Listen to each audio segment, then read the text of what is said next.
చదువుతుంది కదా కామనే కదా పిల్లలు ఆడించడం కామనే కదా అలా 10th వరకు 10th పాస్ అయిపోయింది. 10th పాస్ అయిపోయింది. పిల్ల కూడా దానికి గోల్డ్ మెడల్ తీసుకుంది. ఆ పోటీ స్థానాలందరూ మీ పాప చాలా చురుగ్గా చేస్తుందమ్మా, మీ పాపను ఎక్కడికైనా తీసుకెళ్తాం అనేసి ఒకసారి రెండుసార్లు అడిగారు.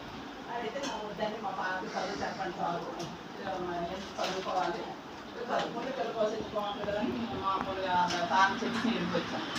అంటే మా అమ్మ వద్ద అంటాను సార్, మరి మీరు చెప్తే మా అమ్మగారు ఏమన్నారు కదా ఒకసారి మీరు వచ్చి చెప్పండి అంటే ఆ హెచ్ఎం సార్ గారు వచ్చి అమ్మ మీ పాప చాలా చురుకైన కదా, ఇంట్రెస్ట్ ఎక్కువ చూపిస్తుంది, గ్రేడ్స్ మీద చూపిస్తుంది, లేకపోతే మీ పిల్లల భవిష్యత్తు బాగుంటుందమ్మా, ఓపీ స్కూల్కే మంచి పేరు తెచ్చిందామని కదా, మన పిల్లలు ఉన్నారంటే ప్రాక్టీస్ చేశారంటే ఎవరు పెద్దగా అడిగి వస్తారు, కానీ మీ పిల్లలు మాకు ఇంట్రెస్ట్ చూసుకుని వస్తుంది ఎక్కడికైనా తీసుకెళ్ళాలి ఆయన హెచ్ఎం సార్ వచ్చి నాకు చెప్పారు. చెప్పిన తర్వాత చెప్పాడు సార్ చెప్పండి, లేదమ్మా నీ పిల్లలు ఎక్కడికైనా మా స్కూల్ వరకు ఎక్కడికైనా తీసుకెళ్ళి ఒక పెట్టుకో అన్నాడు.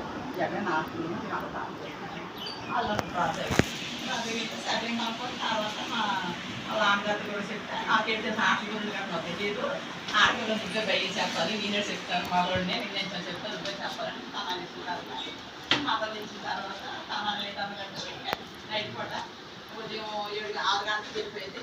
స్నానం చేసుకొని స్కూల్ బట్టలు వేసేసి